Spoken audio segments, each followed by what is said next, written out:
All right, 9:30. I think there's more staff in the room than there are elected members. So it's a bit, welcome everyone, and we'll start with the karakia. Whakataho ki te ura, whakataka te ho tonga, kia mā kina ki uta, kia mā taratara ki tai, e hi aki ana te atakura, hei tio, hei hoka, hei hohu, ti hei mariora. Thank you, everyone, and welcome to the Finance and Performance meeting this morning. Could you please let myself or the Democracy Advisor, Emily, know if you intend to leave the meeting? Morning tea will be around about 10:30, and I know we'll note some early departures, but I'm expecting that this meeting won't go past lunch. So, okay. So apologies. We have apologies for from Councillor Day for partial absence, Councillor Wolfe for lateness, Councillor O'Neill for early departure, and Liz Kelly for absence. And we'll add extra in if we don't finish by midday, and I know a couple of people have to leave to that point. So I will now put the motion. Could I have a seconder, please? Thank you, Deputy Mayor. And I'll ask you all to vote.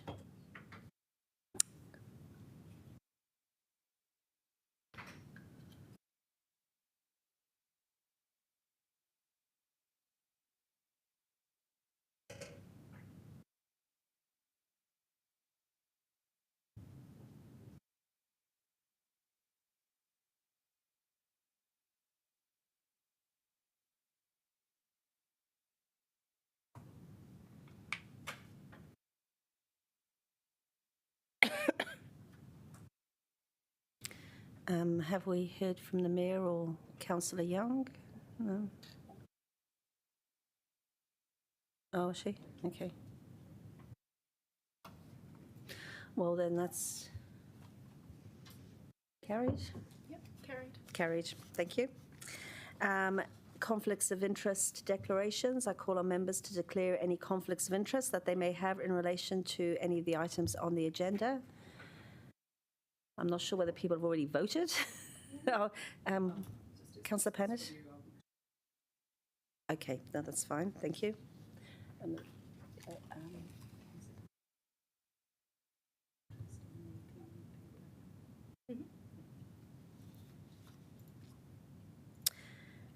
Okay, and just confirmation of minutes. I'll move the motion that the Pūroro Tahua Finance and Performance Committee approves the minutes of the meeting held on the 21st of April 2022, having been circulated, and that they be taken as read and confirmed as an accurate record of that meeting. Do I have a seconder, please? Okay, thank you, Deputy Mayor. Sorry if anybody's putting their hands up. I'm not seeing it on Zoom at the moment. Thank you, Deputy Mayor. But please vote.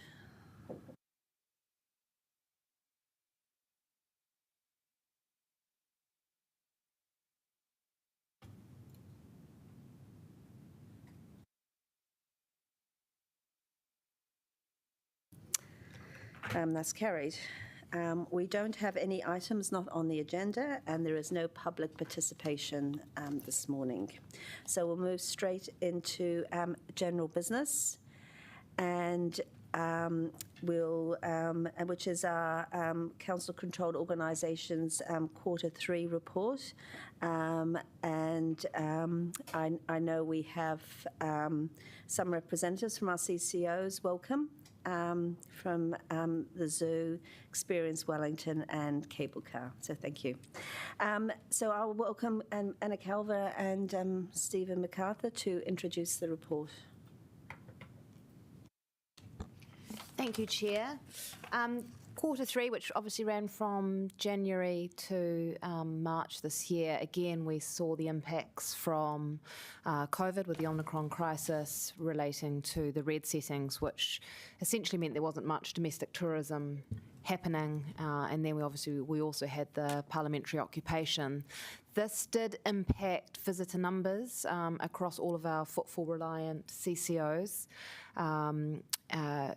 but luckily we have got, you also saw really solid visitation from locals, so they were all supported by local visitation. If I can ask Emily just to bring up the KPI table, just to do a quick look in terms of how CCOs are tracking coming into the final quarter of the year.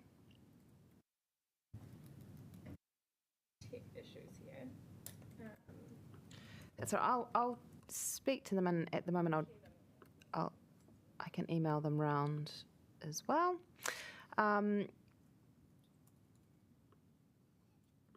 What we've seen with Basin Reserve Trust is we're under on some of the event days for cricket and other sport. Remember with the Basin there was the Cricket World Cup, which obviously meant that was a closed venue for the ICC during that period.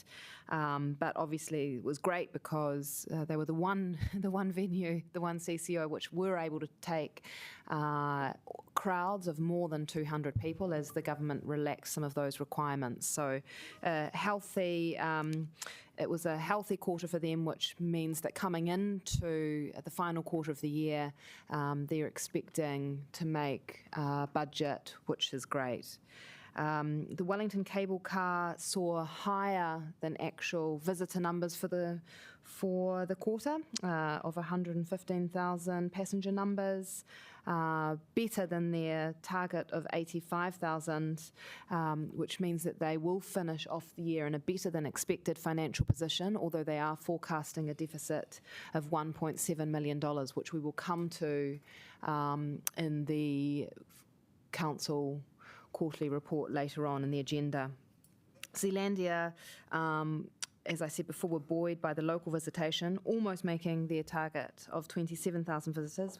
6,000, and a good news story for Zealandia is reaching more than 18,000 memberships ahead of their annual target already of 15,000, and they also had a successful fundraising drive, raising more than $100,000, which has improved their end-of-year financial position. They are expecting to make a deficit of around about 470,000, but that they will be meeting with cash reserves and won't require council support. The Wellington Zoo who probably have a healthy domestic tourism visitation, typically were definitely impacted in the quarter by Omicron in terms of their visitation. Currently tracking at 100 at the end of the quarter at 138,000 visitors, which is behind their target of 256,000. Their trading income currently year to date is 2.5 million.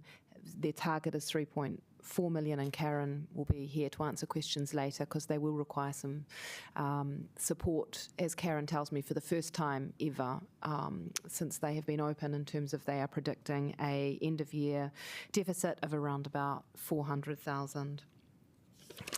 Wellington NZ on track to meet their economic impact from the activity that they're involved in at the moment.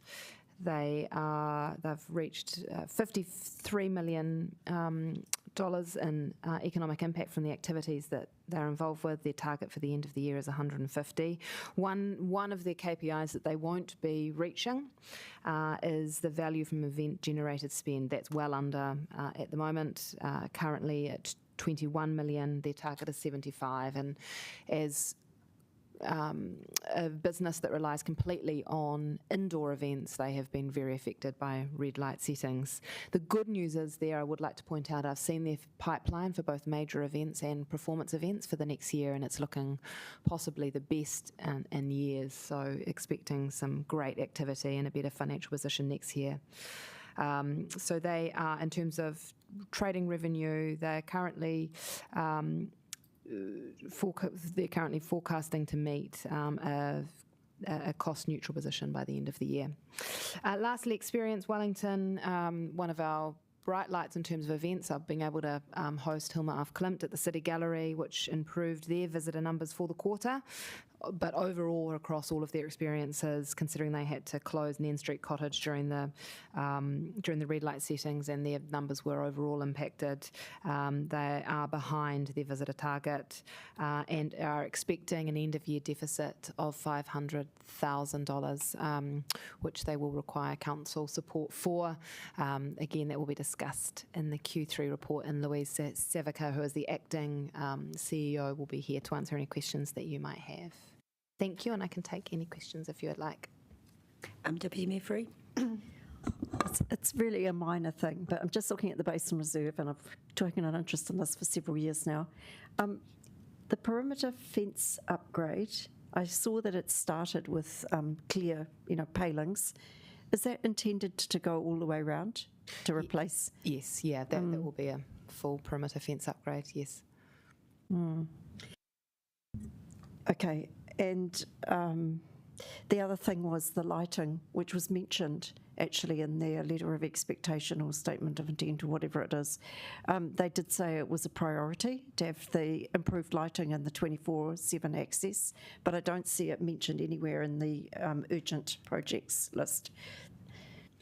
I'd have to follow up with our infrastructure team who are managing that, Sarah. I'm not sure whether improved lighting. I did talk to Warwick about it because I've been on the case since they threatened to close the Basin Reserve to public access. Deputy Mayor, this is about the Cccoq3 report, and I know you're referring to projects coming in, but it's been quite clear in the letter of expectation. So for next, I'd like to know when it's happening because it's not mentioned in the Cccoq3 report. I'll find an update for you, Sarah. Councillor Young. Thank you, Anna. So just looking at Nairn Street Cottage, which I happen to love, but looking at the visitor figures, which are appalling, has the council or has any thought been given to the idea of renovating it for occupation and renting it, so still retaining it, but actually having someone live there? Because I think you'd probably get more people living there than you do visitors at the moment. It's a good question. I'm not sure. The reason why the visitor numbers are appalling is because it has been closed for a few months. The Experience Wellington policies, they close it completely when it is the red light setting. Should we ask Louise? Louise, would you like to, if you just come up to the lectern, do you have any comment on that? And I think there was a family of 7 living there in the days when it was first built. Might not be quite the same now. We do need to preserve it, though. Oh, no, absolutely. We absolutely need to preserve it, but we could preserve it with having people living in it. We preserve Government House, we've got people living there. Yeah. Welcome, Louise. Kia ora. Ko Louiso. I think it's a really great question, and we were actually just talking about earlier that we could go back and relook at the deed and what we could do with it. In terms of the red setting specifically, the main reason we need to close it is that the spaces are so small, it's difficult physical distance, and the windows don't actually open, so it's actually quite difficult to get ventilation through because of the old I know it would take a bit of work, but it's just, and was the deed, is that when it was bought by the last member of the Wallace family, or? It was when it was entrusted to us to look after, so we just need to check what we can. And so I'm absolutely make time clear, I want it looked after, it's just I think we could find a better use for it. Thank you, I think it's a really good suggestion. Okay, thanks. Deputy Mayor Free. Yeah, I'm sorry to go back to the Basin Reserve Trust, but the perimeter fence, we had some discussions about that a few years ago. It's actually heritage, it's part of the heritage precinct. The embankment, the fence, the JR and Reed and the other gate, Dempsey Gate, they're all part of a heritage listed precinct. So I have seen the fence get replaced, and I thought that was part of the SEPTEB, perhaps to let people look in. But I didn't think the whole perimeter fence. What's the question, Deputy Sorry, Mayor Free? Sarah, I got confused. I thought you were talking about the picket fence. No, the picket fence is the being perimeter replaced, fence is mentioned in the Cccoq3 report as being a priority project to continue to replace. So your question? Yeah, my question is, how does that consistent with it being that fence being part of a heritage precinct? I'll have to come wooden back to you on fence. Yeah, I'll have to come back. thank you. Okay. Are there any other questions? Nope. So it looks like it's all clear now. We did ask for the cable car Experience Wellington and the zoo to be here because, as you know, we are in the Council Q3 report.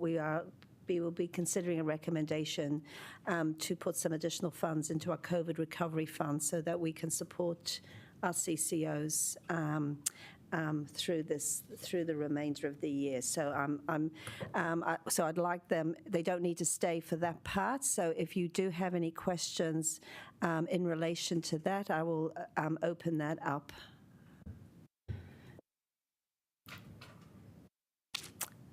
So that they don't need to stay. But I'm not seeing any questions online.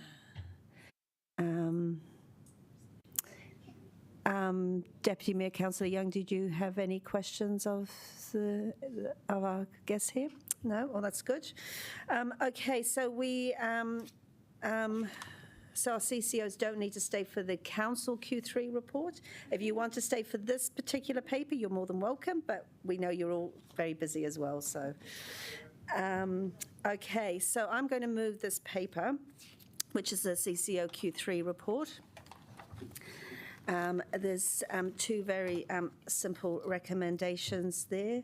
I just want to actually, we have met with the CCOs recently where we're looking at the future year and what's being planned and common themes not only across them but also with council.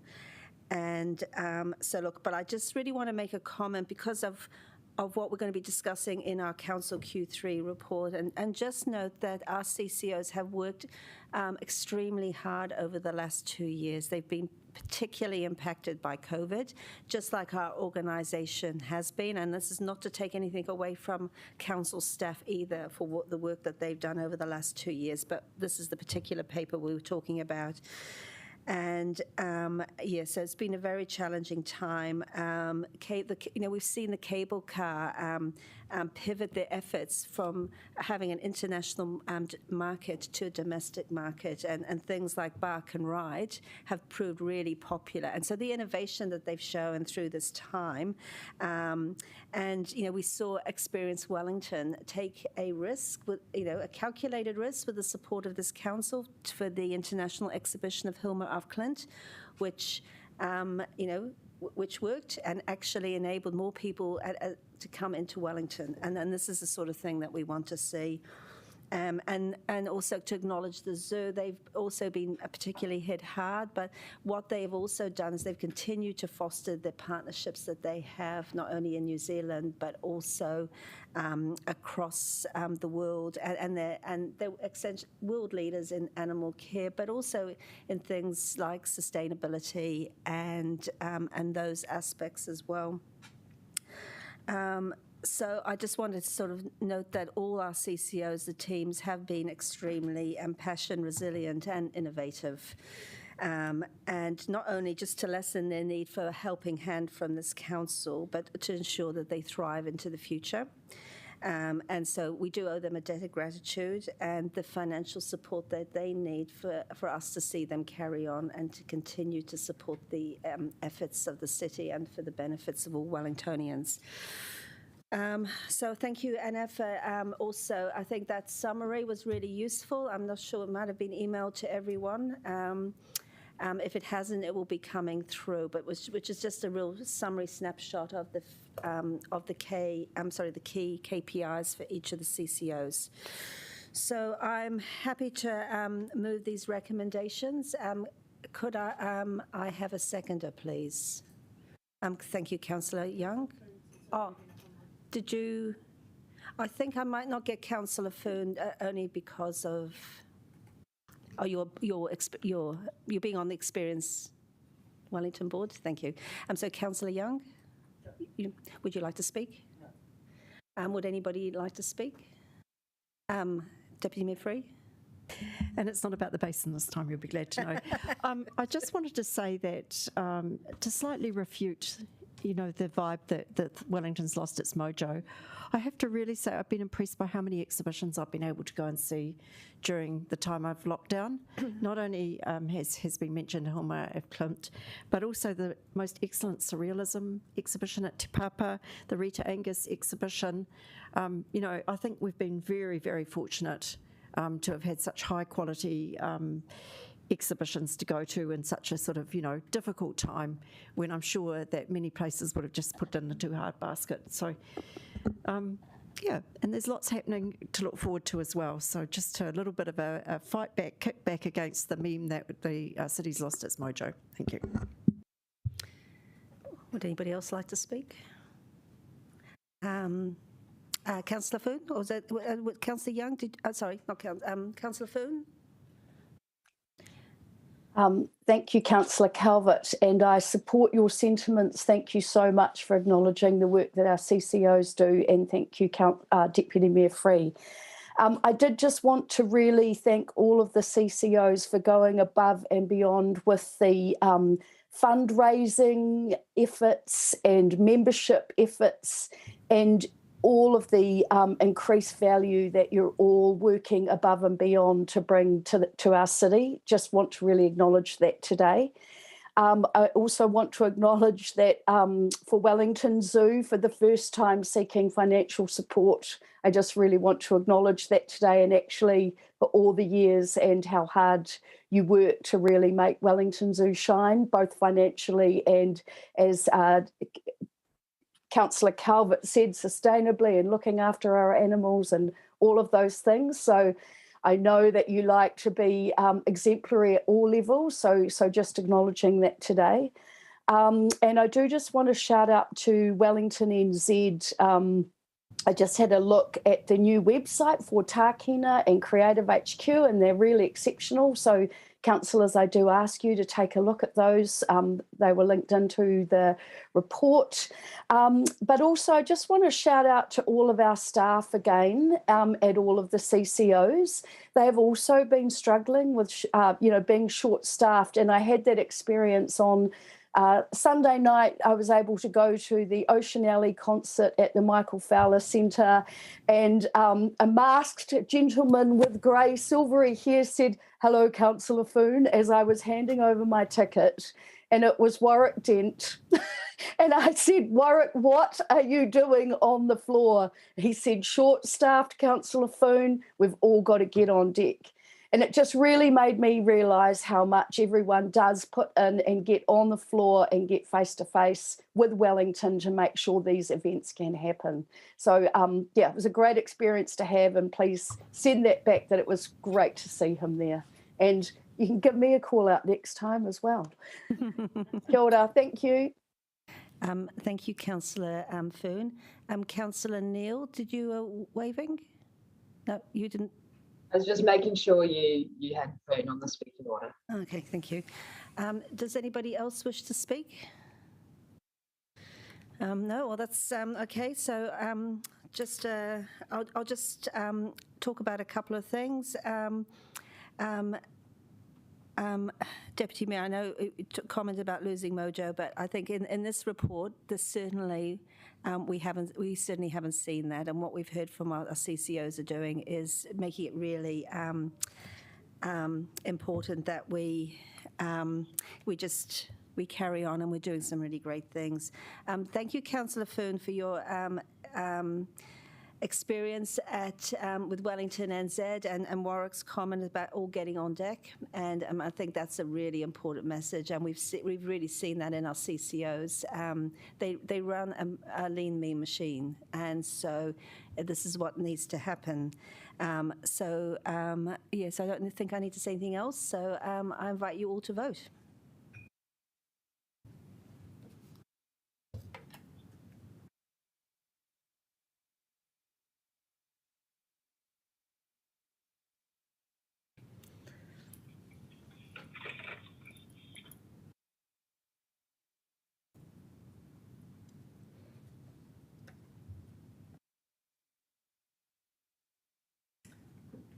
All right, that motion is carried. Thank you.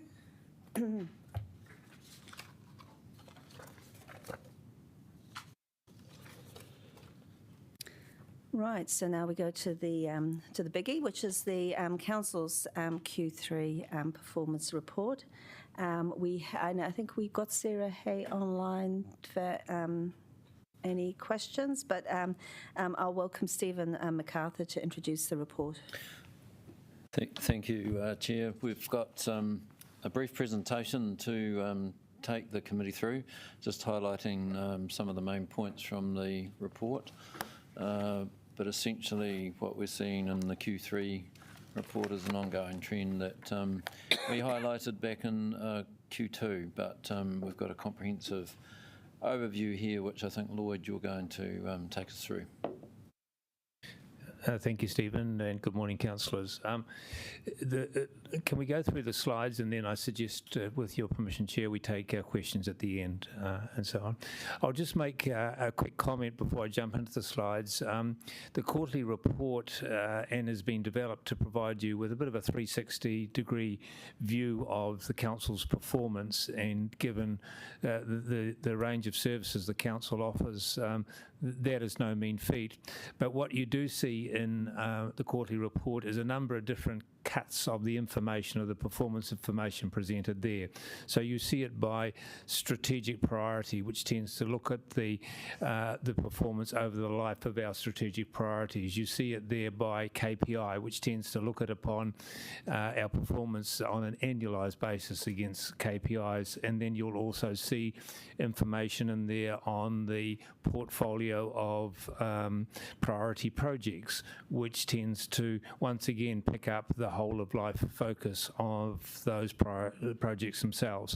So just as a point, you are seeing different cuts of data in this report itself, and I appreciate that because you see different cuts of data, it takes some assimilation, and just make the point that officers are always open to help councillors understand that.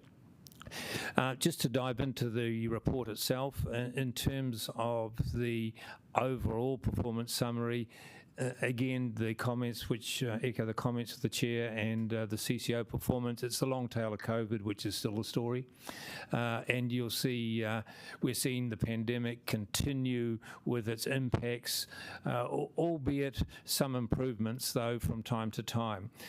Resident behaviour and delivery of council services are still being impacted by COVID, so you see things such as parking occupancy rates, visitation numbers and CCOs, staffing issues sitting there, catching up on backlogs of public health and safety inspections and so on, and also ability to meet SLAs because of staff shortages. All of those things do have strong and ongoing COVID links and are reflected in the data in the report itself. Secondly, in terms of our overall capital program, again, that story flows through, but with slightly different drivers sitting around it. The progress has been slowed by a lot of external issues around supply chains, construction market capacity, engineering resources, and we've heard about that from some time now, the labour market, inflation and operating costs. All of those things are continuing to bite and impact our program itself. And it also means that the internal management of our various projects itself needs to respond to those as well. And that's what we've tried to show a little bit about in terms of the report, the health of the internal management of the project, so you get a bit of a sense of that. And finally, the overall revenue position continues to remain uncertainty, reductions in fee incomes and so on, and I'll leave Deirdre to talk a little bit more around that as we go through. Next slide, please. Bronwyn. Morning, councillors. What we present here is the headlines as stated in the report. We're going to go into each of these areas in detail in the following slides. As Lloyd mentioned, the challenges continue. Q3 saw a 71% of our year-to-date spend against those strategic priority program of work. That was down from 81% as reported in Q2. And we, as I said, will drill into a few more of those details. In our operating position, again, income is unfavourable, and Deirdre will talk more to that. We have an underlying deficit operating position, which is actually ahead of budget at this point in time. Our forecast is unfavourable for a year-end position against our revised budget. Our capital program underspend is at 29%, and that's slightly improved from previous. In the KPI space, there are a number of KPIs that weren't able to be reported in time for this report, so that has skewed the results for Q3 just slightly. So we're largely consistent with our performance challenges for Q2. The areas of underperformance remain, with our three waters space being 17 of our noted exceptions. We still have challenges in meeting our timeliness with our SLAs, and we did a deep dive into that for Q2, you'll remember. There are management actions in place which are starting to close those gaps, but because these numbers are reported year to date, those won't be evident in time for the year-end performance summary.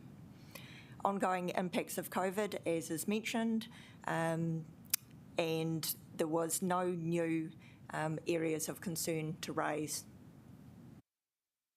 Can I just, just on that slide, because we don't have the slides, so if we could I've got a couple of questions, and I think there may be some questions on these particular things, just especially with numbers. Yeah, these slides are from a copy from your report. Yeah, so if we could I'd just like to, so could you just, when you said the underlying deficit operating position is 3.4 million ahead of budget, can you just explain the ahead of budget? Because I think that would be helpful. Yeah. Yeah, so, and it might be, I think that will be explained through the next couple of slides. Right, okay. But in a really high level, we have, from a profit and loss perspective, we have a underlying deficit. We still are operating at that underlying deficit, but less of a deficit. Yeah. And that was my question. I just didn't know which way it was going, better or worse. It is better, yes. Okay. All right. Thank you. That's good just to have that in the back of my minds as we go forward. Thank you. Carry on. Next slide, thank you. So I'll give a little bit more context around some of those finance figures that Bronwyn, that's the right slide, that Bronwyn spoke to. So yes, the year-to-date position is 3 million favourable. That's the wrong presentation. Oh. Okay, sorry, councillors. I will talk to it. I've got it in front of me, and we can always send it afterwards. So yeah, 3 million more favourable than our budget. There's a couple of things driving that. So there's operational revenue pressures that I'll talk to. The revenue pressure of 19 million that you saw in the previous slide is both relating to our capital revenue and our operating revenue. So there's a couple of slides to talk through, and I just want to be really clear on that there is things impacting the P&L and impacting the results that you're seeing in front of you that are relating to our capital programme. Capital revenue, like I mentioned, our personnel costs. So we are about 1% off over our personnel budget. But bear in mind that through the long-term plan, we agreed an 8% vacancy loading. So that 1% ahead of budget in the context of an 8% vacancy loading across our wages and salaries isn't a bad position to be in at this point in the year. And as you know, has come through some of the questions, yes, we do have significant underspends across our contract services and materials and professional costs. I would say a good news story is our capital delivery at the minute. So yes, we are 29% underspent in the year to date, but there's been some really strong pressures in us delivering that programme. And although we're talking about the Q3 report here, I think it's good to point out that in April, we delivered 32 million of capital, and that was 17% ahead of our budget for the month. So if we take that December month, which we talked to in the Q2 report, and we take April, that would, if we were able to deliver to that level on those normal months, that would be about 360 million. That would be above our budget. So, you know, we are really seeing the effects of COVID through our capital delivery programme. And we are forecasting a year-end spend of 18%, but that is still well ahead of our delivery last year of 267. So perfect, thank you. So we've got the right slides. I will say this gets a little bit complicated. I'm going to try and explain it without confusing myself or confusing any of you, so bear with me. Can I also just ask, has those slides been sent to elected members? Because if they haven't, if we could get them, especially ones on Zoom, for them just to, yeah, that would be good. Thank you. So the top line on this slide, that council net surplus deficit, is the numbers that you'll see through your quarterly report. So you will have seen that 3 million positive variance to our budget. If we remove those capital items, so the grants and subsidies, the capital grants and subsidies, which again is that NZTA revenue mainly that we get for our capital programme, we do get NZTA subsidy for our operating programme as well, but that's not included in that figure, and our development contributions. And development contributions are really difficult to forecast and budget because they're very lumpy. So we're ahead in the development contributions this year, and that's certainly, even in the year to date, that is the biggest delivery or biggest funds we've received through development contributions in any year to date. And that, if we remove those, that gives us a positive position versus our budget of $14 million. So what we're trying to say here is, look, the operating environment is equally as hard as the capital environment, but we are doing better. We have lower operating revenue by $9 million, but we also have savings across our operating budget, our expense budget, and that is on top of the embedded 10 million of organisational savings that we also have in this current year. So some of that is due to the market constraints and our ability to deliver, but I guess that, the underlying point is we are in a good position, particularly given the environment we're operating in. Any questions on that one, if that's okay, Chair? Not at this stage, but we'll just carry through. I think did you have one, Deputy Mayor? I do, because are you saying the overall position now is a surplus?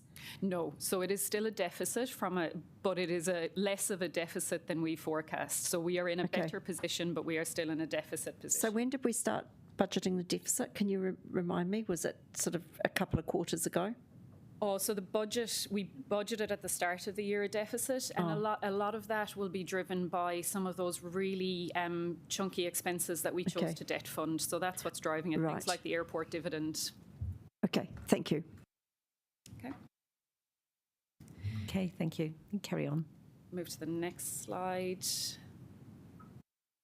So if we kind of reverse that and say our gross capex spend that you've seen through the quarterly report is that 193 million year to date. So yes, we know that's 80 million behind. If we look at that in the context of those capital items that sit in the operating results, that net capex spend for us is 173 million. And what I wanted to just call out here is the proportion of those capital revenues or capital support as a proportion of our spend. So we budgeted for that to be 10%, so that those kind of NZTA subsidies, we budgeted that to be 10% of our capital spend. Currently, that's about 8% of our capital spend. And a lot of that will be driven partially a little bit of mix, so a little bit of, the ratio of our transport delivery versus our overall delivery, but our transport delivery is 30% behind and our overall delivery is 29% behind. But it's probably more representative of those budgeting or those things that we budgeted that we now know won't happen, which is the particularly the NZTA revenue for our cycleway programme. Thank you. And the final one from me, that's the next slide. I represented this slightly differently last month, so we just put it in a table this month. So this is the operating decisions that you made to date that will impact the results. So we have talked through three committee and council papers about the metered water rates.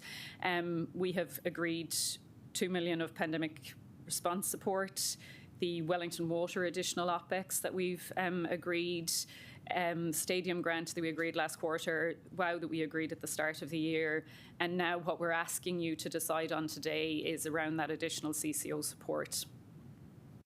So, and we do have the stimulus funding netting the Three Waters additional OPEX spend. So that kind of net additional spend that we've decided on through the year is 10 million. Thank you. So does that 10 million equate to roughly, if we have to rate debt fund that, which goes on to rates, so if we paid it all back in 1 year, it would be about 2.5% of rates. Yes. But if we chose to debt fund it over a number of years, it would be whatever the interest rate is and payback time. Oh, yeah. Okay. Deputy Mayor, you had a question? Just the CCO additional support, so we've just had their report and they are forecasting quite, by the end of the year, they are actually forecasting quite substantial deficits in some cases, more than 200,000-ish. Yes. So they're not asking for it all from us? Is that what I take from here? Oh, so we already had budgeted 2.3 million in this year for that support, so this is just the additional. Thank you for reminding me. Thank you. Are there more slides? Yeah. Councillors, what we're going to do, we'll go through this presentation. We'll make sure it's sent out. If I could also ask if we could get some printed copies for the councillors here.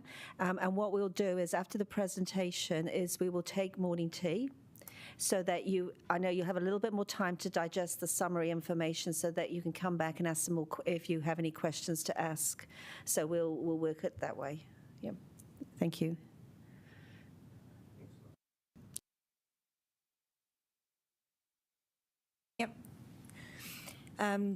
Again, this is a copy of the information that's in the report on the KPI results for Q3.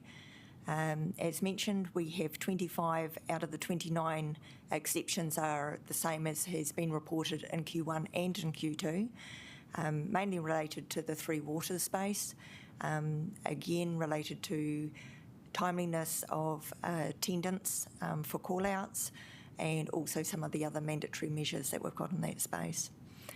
Other measures that were changed for this quarter, we did have a challenge in SLA for our contact centre, and steps are in place to address that, mainly related to staff illness and the additional call volumes that were coming through in regards to the Parliament occupation.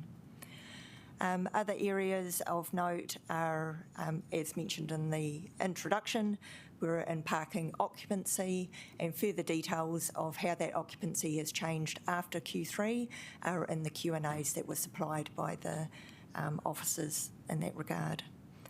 And that is all to note. Thank you. Finally, and this is the last slide, councillors, I just wanted to highlight to you that we have made additions to this report, and we did indicate that we'd be continuing to develop this quarterly report across the year, and this really complements the more detailed interrogation that you give our key priority projects at the Infrastructure Committee itself. It takes a portfolio perspective, so it looks at all of the total projects in that little portfolio and gives you a bit of a picture of internal health.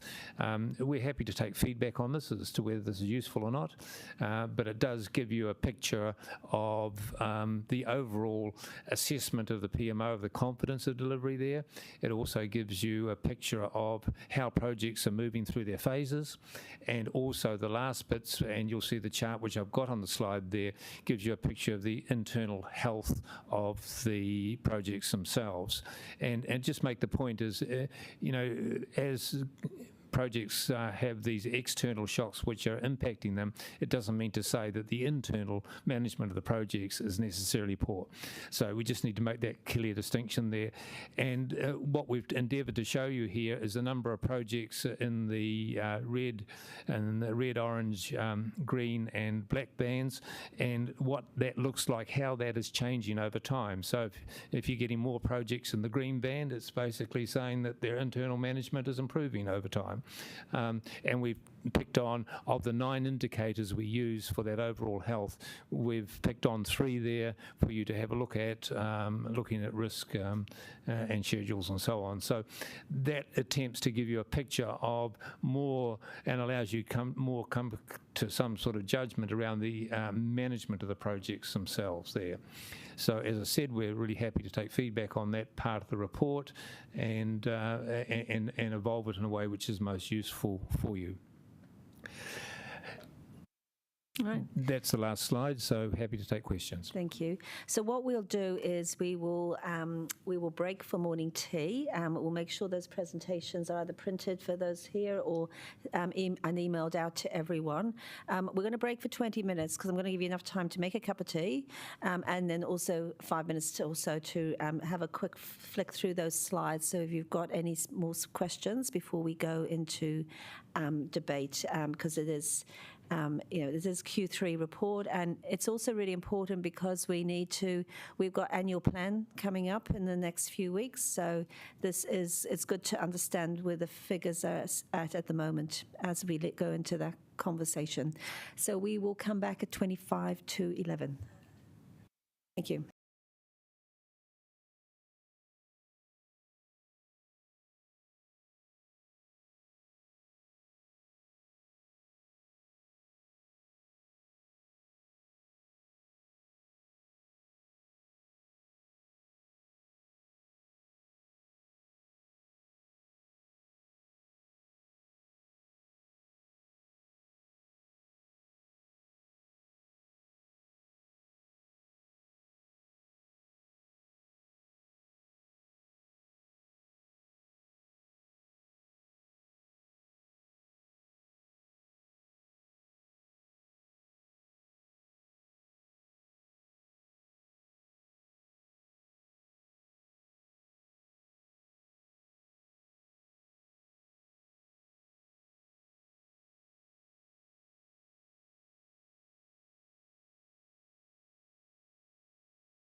morning, T, and I hope you've had a chance to sort of cast your eye over the presentation, and thank you, officers, for this.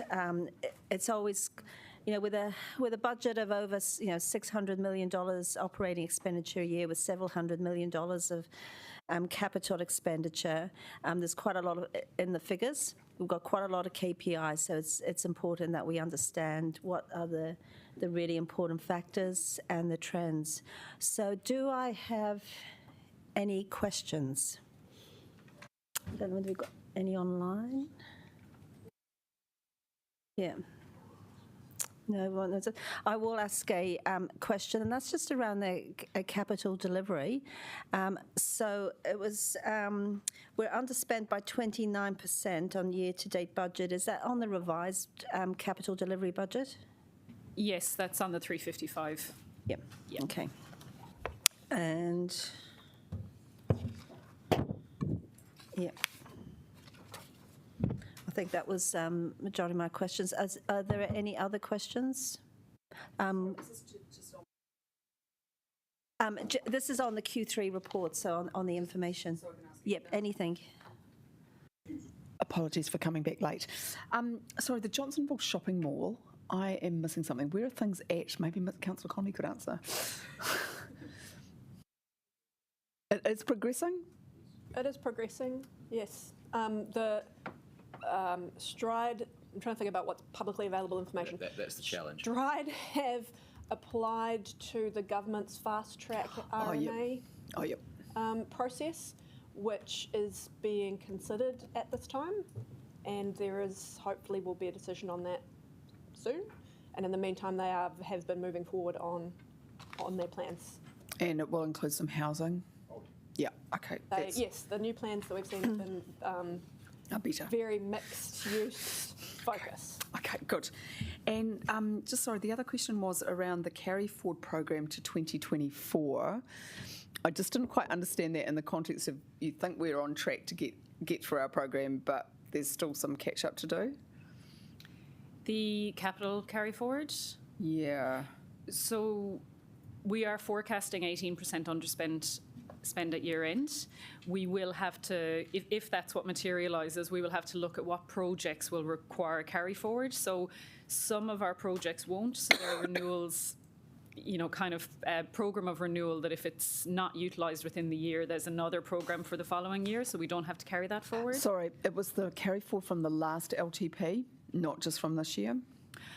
Okay, so when, if you remember in October when we did that rescheduling exercise, there was 20 million got carried forward into next year from this year, or from the current financial year. So yes, that will still have to be delivered in future years. And then you think it's likely that we'll have another carry forward in a couple of years too, so we'll just keep always like a little bit behind? Yeah, we have over... the 5 years that I've been here, generally between 20 and 25% carry forward every year. Okay, thank you. Okay, Councillor Conde. Oh, right. Can I just ask about this debt pre-funding again? Because I asked the question and I think I understand the answer, but it would be good to know that I definitely understand the answer, which is that, so if we've got debt that's due to mature or is expiring between now and December, we've already got new debt to replace it? Yes. And then we've taken the funding that we've drawn down from that new debt and put it like into a savings account, so it at least is earning interest while we wait for the debt to flip over. Yeah, Did I get and so that that's right? why you'll see in the information that's in front of you from a P&L perspective, you'll see finance revenue, that we don't budget the finance revenue, but that in effect is what generates those deposits that are held for pre-funding. Thank you, I really appreciate making sure I do actually understand that now. Okay, Councillor Foon. Kia ora, team. I was really impressed to see the portfolio health graph. And so I guess what I would like to know is how do we communicate, these types of good results back through the organisation? And also another question on that, how do how does this kind of reporting compare with other councils across the country? Like, not in terms of the result, but the system, because it's a really good way to get a good snapshot, being a visual person, of how we are tracking. So 2 questions. How do we communicate these good results when we are having them back through the organisation? And how does the way we're reporting this compare to councils across the country? Perhaps if I jump in there, Councillor Foon, and have a first attempt and then pass over to the team. Through various forums which Barbara runs, we often give an update on these sorts of results so that we have presentations about that through our people leaders, but also the wider organisation. We've got other channels too that we communicate these things to.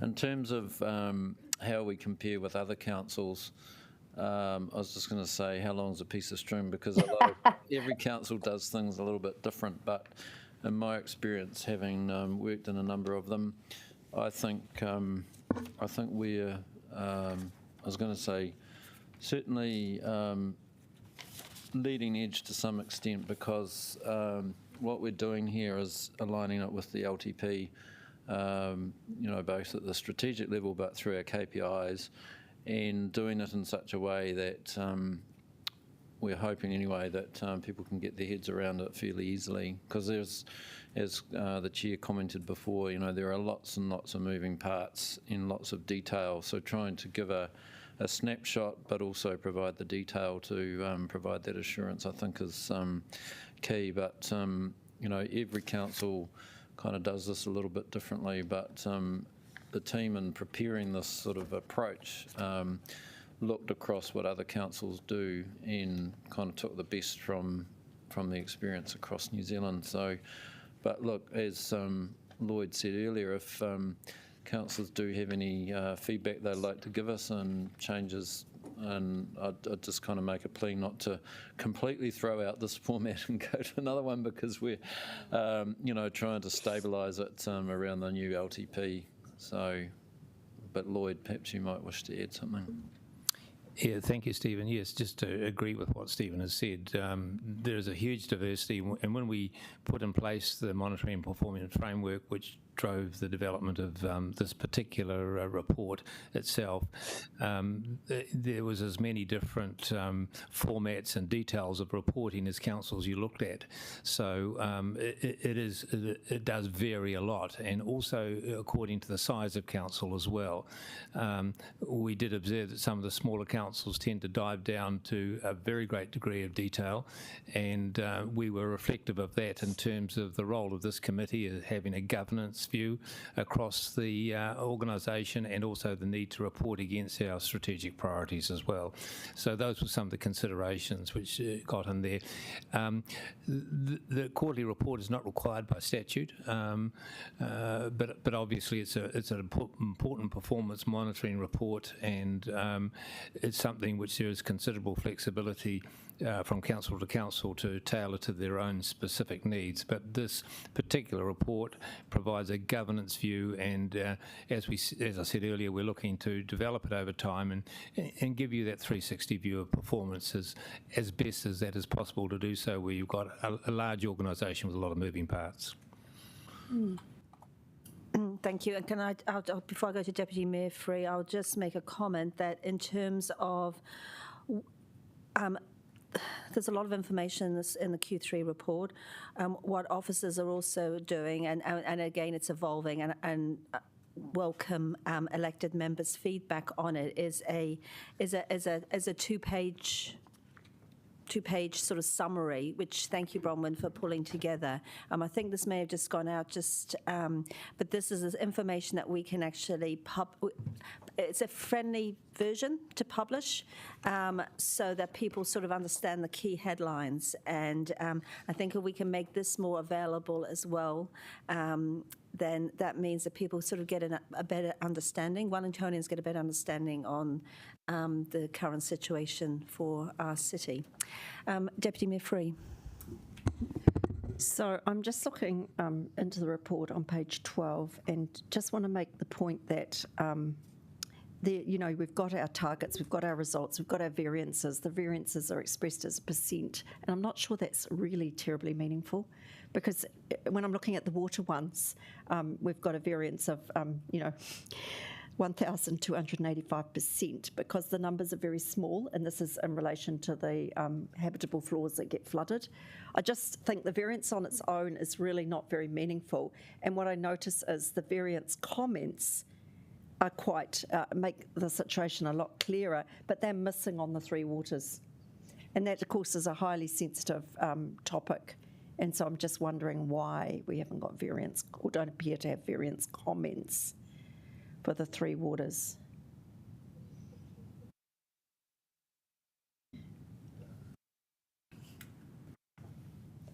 Through you, Chair. The commentary for the three waters is presented through the Infrastructure Committee. We didn't want to replicate that discussion here. But not everyone's going to be aware of that. It just seems a little incomplete, given that those percentages are so nonsensical in themselves. It's just my view. Okay. Yeah, I think that's some of the challenges of some of the fragmentation of our reporting that we're dealing with this current structure. Okay. I don't see any questions online. So just one other thing, could just officers clarify? So there was a bit of noise made about Section 5 of the report, which was the outcome KPIs. And can you just clarify how that is, where the results are from, and roughly how they're made up of? Because it's not just one survey, is it? Yes, these results were the results that are published in the previous annual report. They were included in Q1 as a lead-off to the year to show how we've reorganised them under the new reporting framework under the wellbeings. So the source of these are from many external data research sources. So we have Stats NZ, Infometrics, MB. All of these numbers are available externally. The trend directions are looked at over a longer period of time, 3 to 5 years, and this is included in this report to prep you because there isn't a Q4. So the next time these will be reported is in our annual report with the full context and stories around our wellbeings. Thank you. No further questions? I've just got to find, I've got so many papers here. I'll just, we can go into moving the paper.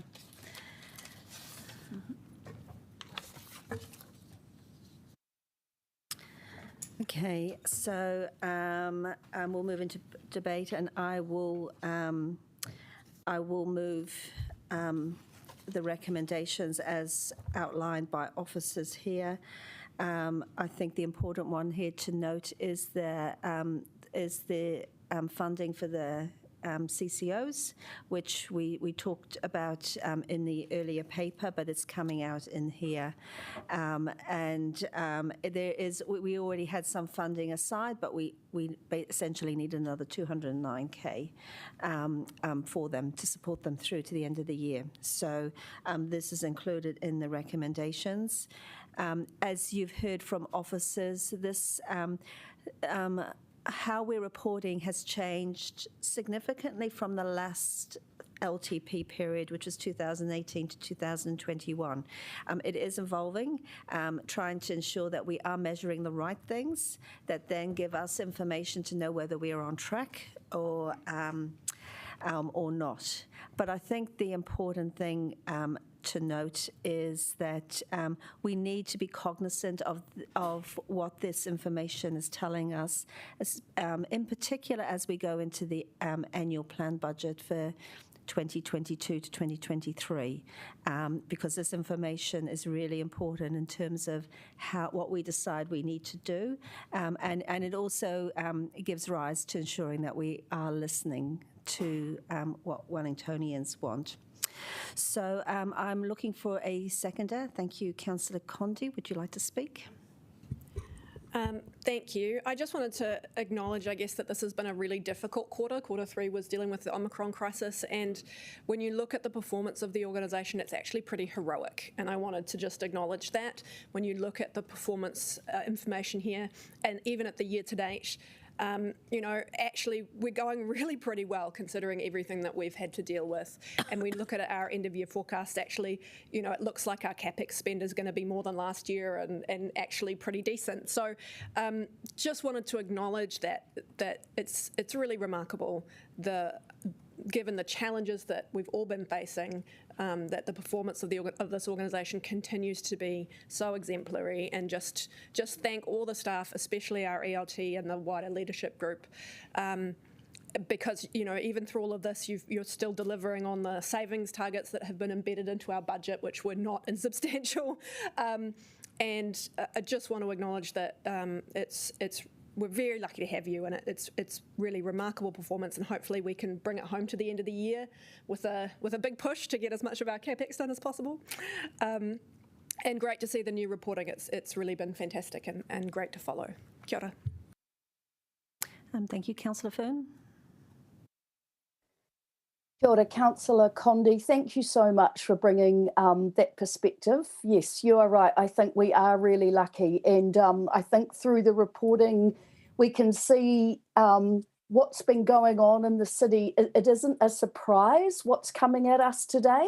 And it does reflect what we are doing, but it does show actually how well we are tracking, considering all the things we've had to face.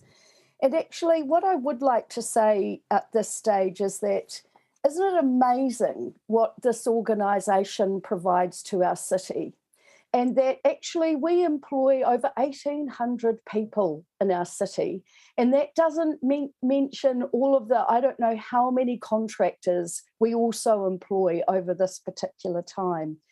And that actually Wellington really would lose its mojo if that 300 million wasn't going to be spent this year.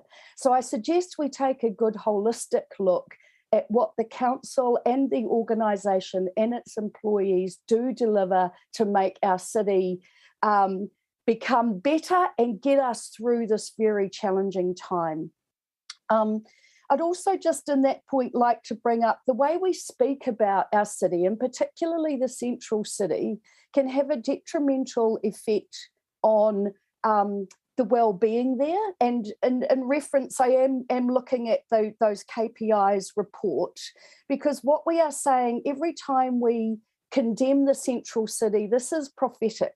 And so I would really ask all people to be very considerate about how we do this for all of our businesses in the central city as well. Thank you, and thanks to everyone for the mahi. It's awesome. Thank you, Councillor Fern. Deputy Mayor Free. Look, Councillor Foon, thank you. I really do think you're on the money there. We do need to start speaking more positively about what's going on.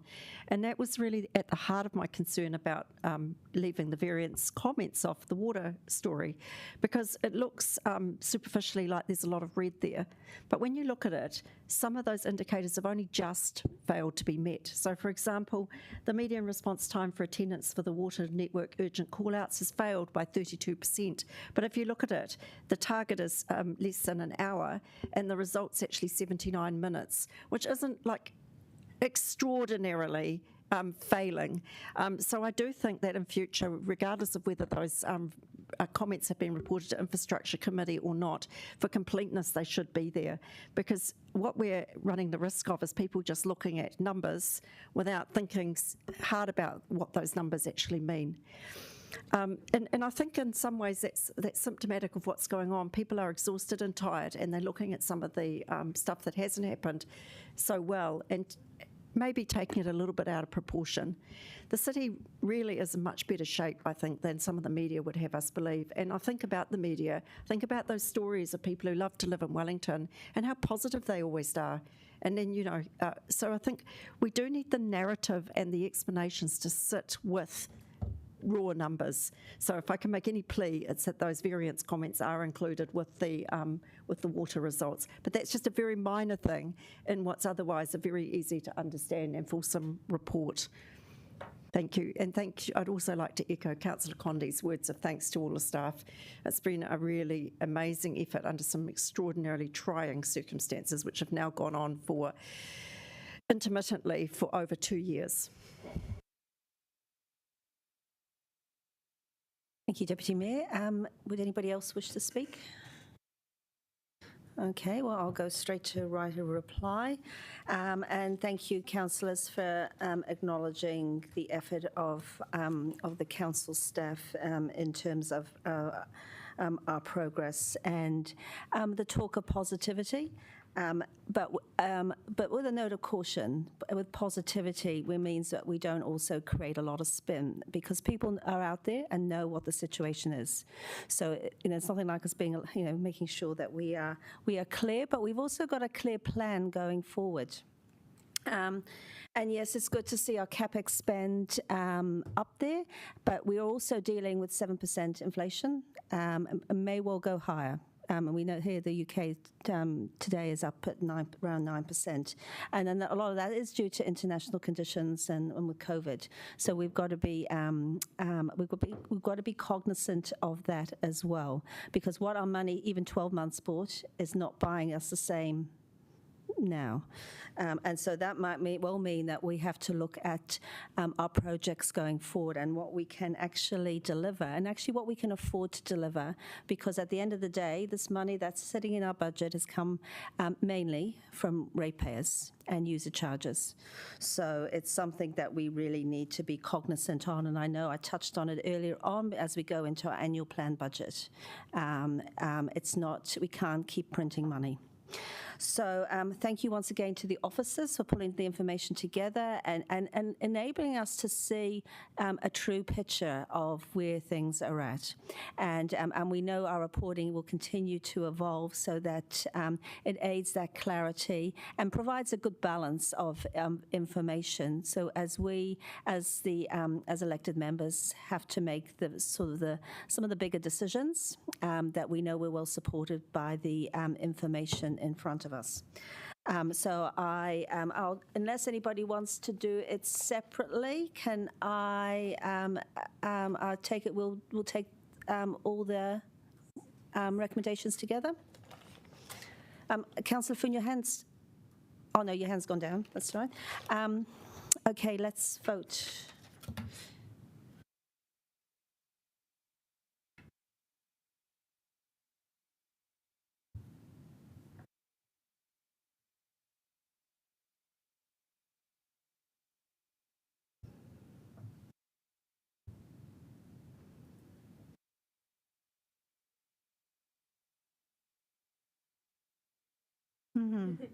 Thank you, and that's carried unanimously. Okay, right. So just going to reorder the agenda slightly. We're going into the Health, Safety and Security Report, and following that we'll go into the Audit and Risk Committee report, because it's relative to the same topic, so that we can keep the officers there at the same time. So we'll be doing that. So, so welcome Meredith and Wendy, and I understand you've got a new person in the team that is also sitting at the table. Yes, this is TJ Fowler, our Principal Advisor, Health and Safety Services. Thank you. Kia ora. Thank you. Look, and I'll ask you to introduce the report. Thank you, Chair, and morning, councillors. TJ and I are just going to highlight a few areas of the report before we open up to questions. A COVID-19 update. We have pulled together a new management group which has representation across relevant council areas, and this is really to shift our management of COVID as BAU rather than reactive. Monitoring and adjusting to COVID response as needed. So far we've had one meeting, and we're meeting fortnightly. In regards to protest learnings, The protest debrief highlighted some good learnings from our health, safety and security team, or for our health, safety and security team. These learnings are being factored into the work program, and action has already started on the security review of Tahua levels 8 and 16 for public engagement with council. So we've started that piece of work. The health and safety workshop in August, I just want to acknowledge the great feedback and insights from the previous elected members workshop, which will be fed into our future reporting and strategy development. In August, another session will be organised with elected members giving an update on the Council's Health, Safety and Security Assurance Framework, the forward program for the team, and the Council's strategy, Health, Safety and Security strategy. Kia ora. In the Kawai Mahirahira subcommittee, the Water and Risk subcommittee, elected members wanted to see a little bit of a trend analysis of personal confrontation. So you'll see that in the dashboard attached to the report. You'll see in the dashboard that following the second lockdown, we saw a significant jump in personal confrontation incidents. And that is sort of really reflected of the decreased resilience that we're seeing across the city. But looking at Q3, we can see post the restrictions ending that those numbers have returned to the pre-pandemic levels, and that's good to see. We see that echoed when we look at the percentage share of COVID-related incidents in that personal confrontation bucket. We see it quite high in the last quarter, and then we'll look to see if that then reduces in the next quarter. And then I just wanted to touch on quickly what our training representation looked like across the organisation to see if it matched what we were seeing on the ground. For the most part, our training representation showed us that we're inputting training in the organisation where it's appropriate, although after looking at the representation, we can see some areas that are underrepresented, and so that's fed into a proactive training program that the health and safety team is now undertaking. Thanks. Okay. Questions? Councillor Fitzsimons. Yeah, thanks. And I just want to note my thanks for the workshop as well. I thought it was great. I'm just looking at para 19 of the report where it talks about partnering with democracy services to reconfirm and document the elected member security standard operating practices.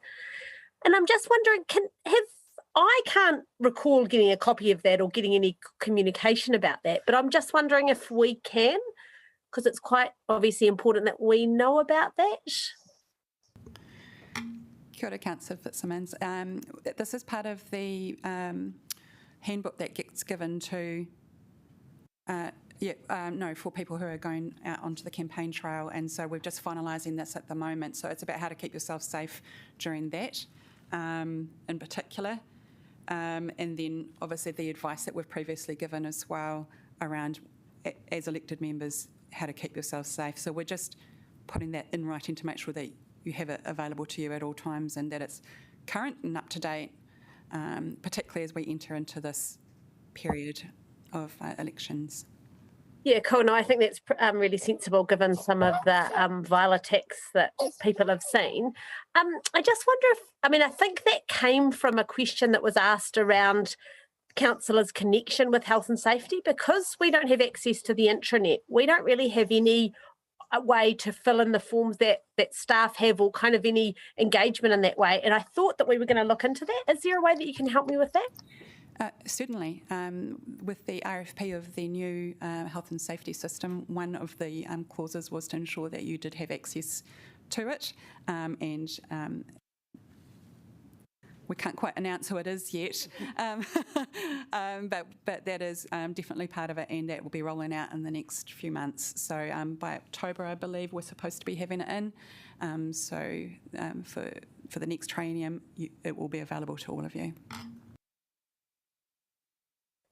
Sorry, what is that will be available? Is it a health and safety intranet? Health and safety system. So currently, right, it's not working, which is why we've had troubles getting new access. So it's not working the way we needed it to work, I should say.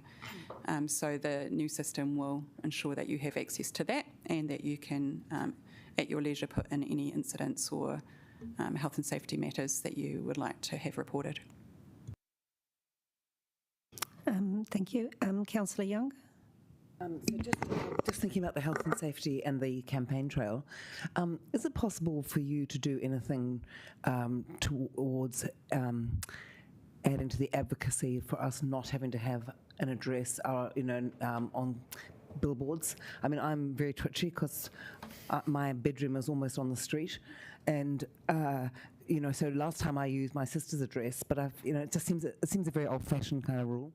I can answer that, Councillor. That came up at the workshop that we had with the electoral officer, and moves are afoot to make legislative changes to tidy that up. Is that? No, I'm not putting my address. No, sorry.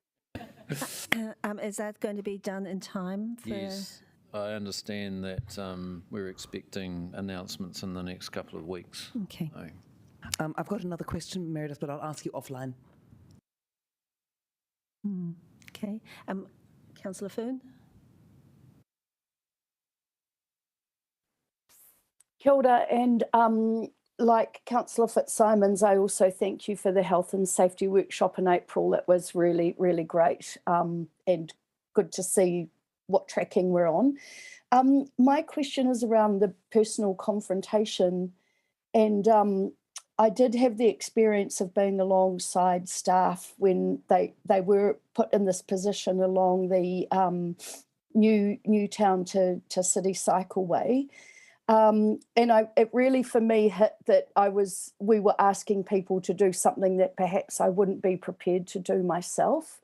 So I just want to understand if we have been able to put any systems or measures in place to support and kind of reduce the, what have we put in place to help support our team around these situations? Yeah, so one of the trial bespoke trainings that's mentioned in this report is with that team in particular, and focused on the kind of work that's happening in that engagement space to see if there is particular personal confrontation experience, training, or tools that that team doesn't have that they can then take on to future engagements. Thank you. We've got a lot of kilometres to go, so we're going to need it. Councillor Conti? Thanks, Chair. I just wanted to follow up when we had the health workshop with Emma Brooks, which, again, thank you, was excellent. One of the things she mentioned during that is that an often overlooked risk in health and safety is the health and wellbeing of executive teams and leadership teams in the organisation. So I was just wondering if you could tell us kind of how's it going in terms of the health and wellbeing of elected, the ELT and the leadership group that sits underneath ELT, particularly given what we've been dealing with the last quarter with Omicron. Thank you for your question, Councillor. Yes, ELT, health, safety and wellbeing, is top of mind for us, and we talk about it every week as part of our agenda. It is a heavy workload in a complex environment, and then overlay the COVID and keeping our staff safe for the last 2 years, and the additional work that comes through that, and the pressures that come through that. So it is top of mind for us. At ELT, we do talk about our own wellbeing as well, and Barbara has led an incredible first team approach to the way that we support each other, and if any one individual is struggling, then we make sure that we rally around to support them through that pressure, and it's something that we try and role model for the rest of the organisation and our staff as well. Thank you. I just want to pick up on Councillor Fitzsimon's comments about Clause 19, where the security team has partnered with Democracy Services. So as a current elected member, and also obviously being on the campaign, I'm not sure how well Democracy Services can represent us because of the fact that they've probably never been in our position. So I do ask because just like you would with any other team, you wouldn't ask somebody else to represent another team within council, that does come back to us for us to say, that makes sense, or actually this is something else that could be added in.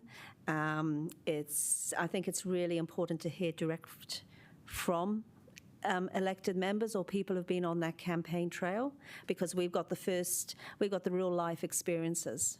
And and I don't think engaging just with democracy services will give you the fullness that you need. It's not a problem. We can. It's still in draft. I was just reading it over there. No, that's fine. So we can share that with you and get any further feedback. Okay, that's all right.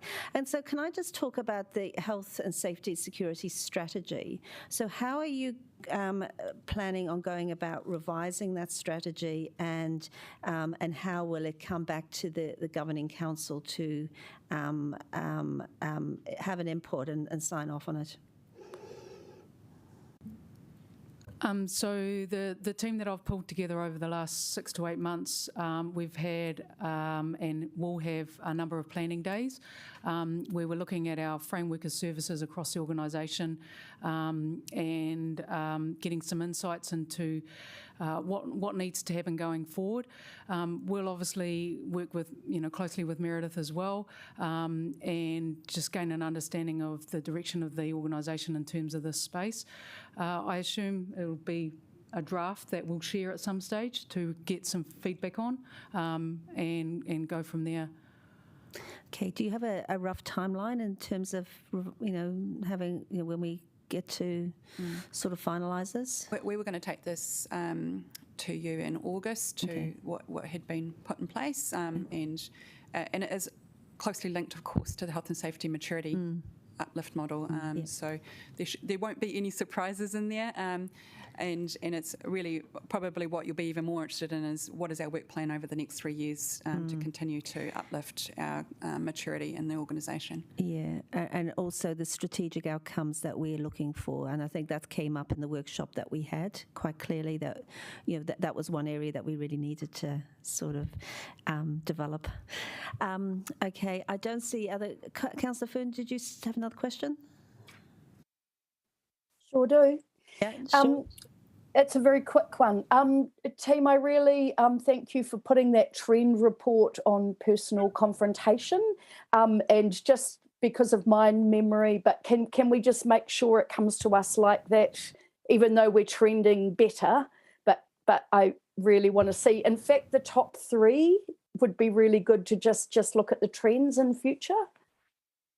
Thank you. Absolutely. Hold up. All right, I think that's the questions. So look, I'll move this report. Once again, I think as a governing council, we are maturing in our knowledge and in this area. It's really important. Once again, it's really important that. Thank you for coming to present monthly, because I think this is really important. It's a critical part of governance, ensuring the health and safety of our organisation, and also our the people out there in Wellington. So I thank you for the work and the continuing improvement that we are seeing, and feeling that you have got the finger on the pulse, basically. And be able to deal with it. So I'm very happy to move that we receive this information. Councillor Foon, would you like to second it? Thank you. Would you like to speak? Yes, I would. Just to support your comments, Councillor Calvert, and thank the team. You really do give us a lot of confidence here, but I would also like to get back to those health and safety visits when we can. I think it's good to be on the ground, and as I mentioned, being on the ground with the team and sometimes seeing what they have to go through was quite alarming for me. And so I really pleased to hear that we have got a training program in place. And as I said, we've got many kilometres to go, and we can see that the changes a challenge for some in our community. So there's a lot of work that we're going to need to do there to support our community through this as best we can. But I do want to urge our business community that, like the way that the personal confrontation to any council staff is not acceptable. And it's not the way we treat our community in Wellington. So I'm really urging you to review the way that you speak to anyone, and especially our team at Wellington City Council. Thank you. Thank you. Does anybody else wish to speak? No? Well, okay. Well, we'll go, it's only one recommendation, so we'll go straight to vote.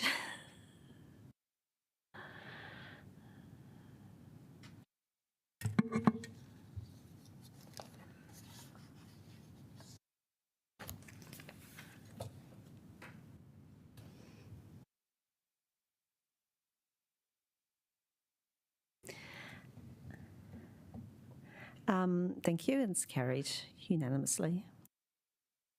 Okay, so we're going now to go to the committee report, audit and risk, and I will, do we ask officers to, sorry, I have to find my notes. Perhaps Councillor Condi as Deputy Chair can I'm certainly introduce prepared. Yep. Yeah, do we, I'm just wondering, do we have officers to introduce the actual report, or we don't need to?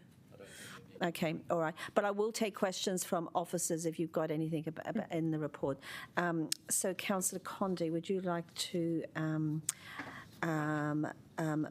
move the report? Thank you, Councillor Calvert.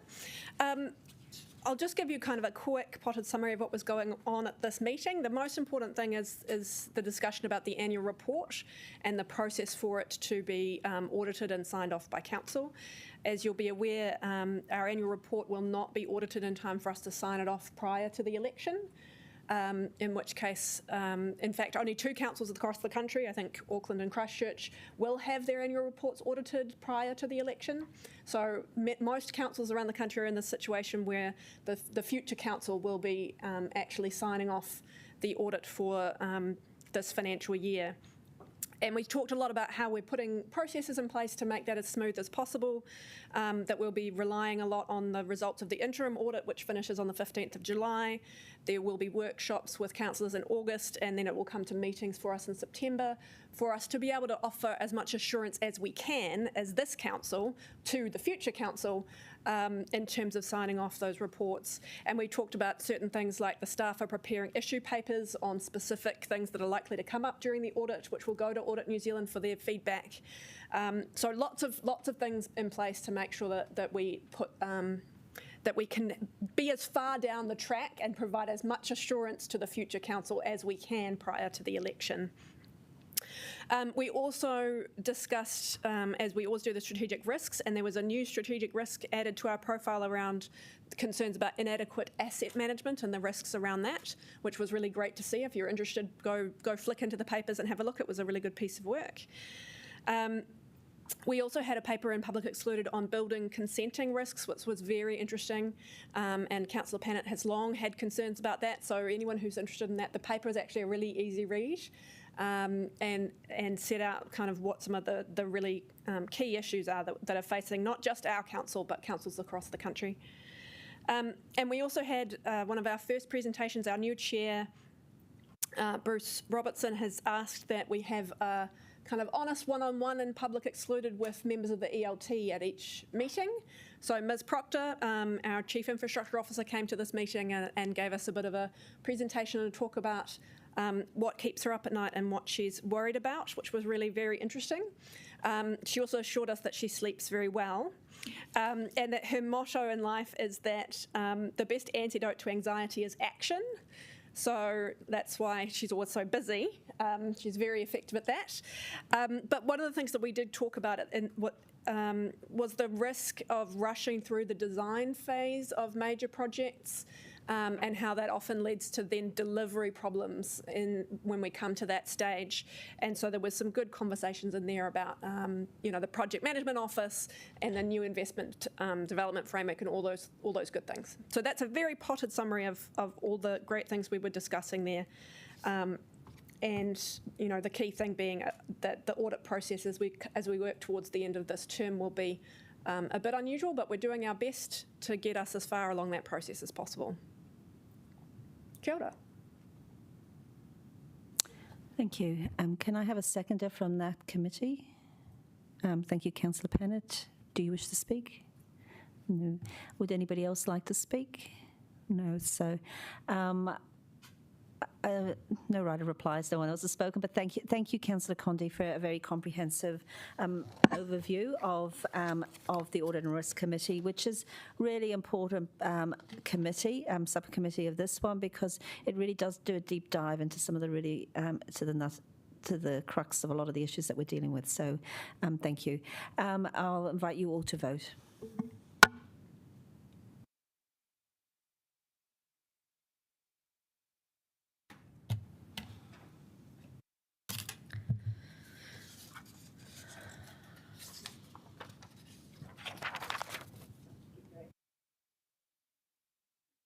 I won't.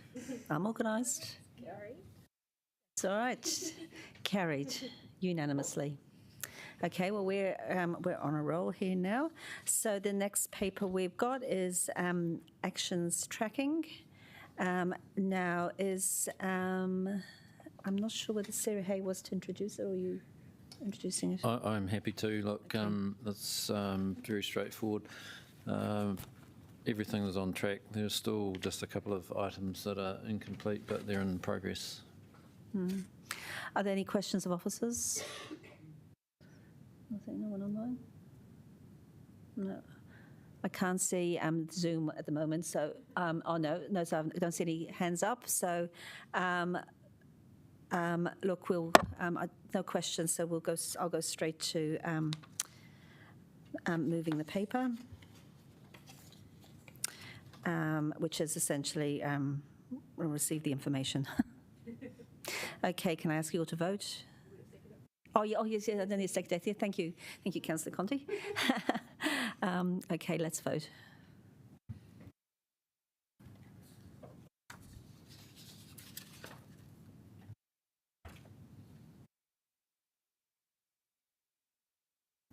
Okay. Great, carried unanimously. Okay, so now we'll move to the forward program, and it is looking quite busy for next month, and that's because I think there's some other committee meetings not being held, so there's a number of papers coming onto this for that reason. Would you like to? Perhaps, Chair, just to point out one change, the Town Hall variation will be wrapped into the papers for the 1 June Annual Plan, Long-Term Plan Committee, because it's relevant to that debate and conversation. Right. Thank you. Are there any questions of officers? No. Okay. There's no one online. No question? So I can't see. Yeah, thank you. No. All right. So I will move that we receive this information. Councillor Foon, would you like to second? Thank you. Do you wish to speak? No. Okay. Anybody wish to speak? I can see lots of greens going up there, so let's vote. Not meaning greens, but green ticks.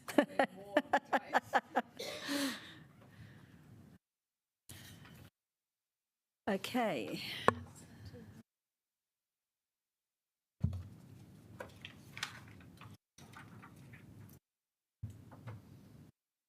Right, and that's carried unanimously as well.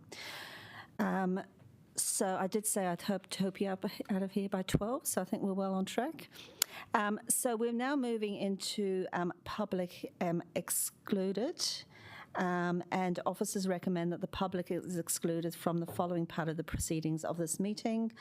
I'm going to move the motion that we exclude the public from the following part of the proceedings of this meeting in respect of the appointment of directors to CCOs and council organisations. The withholding of this information is necessary to protect the privacy of natural persons. And thank you, Deputy Mayor Free. Is there any debate? No, no on this debate, so I will invite you all to vote. Sorry? We will, we're just going into public excluded. Oh, yeah, yeah. Yeah.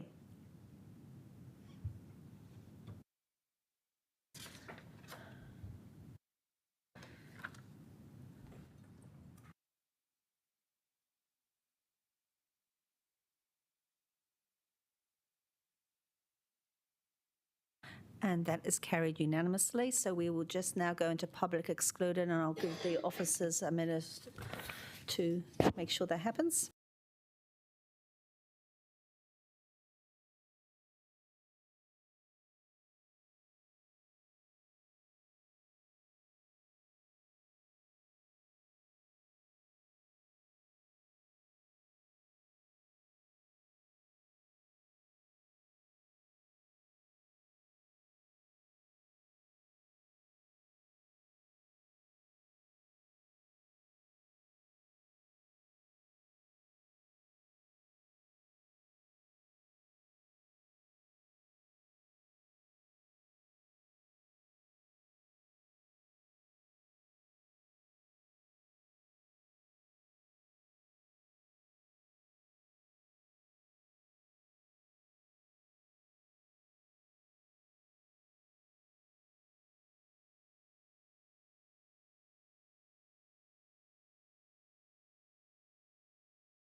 Okay.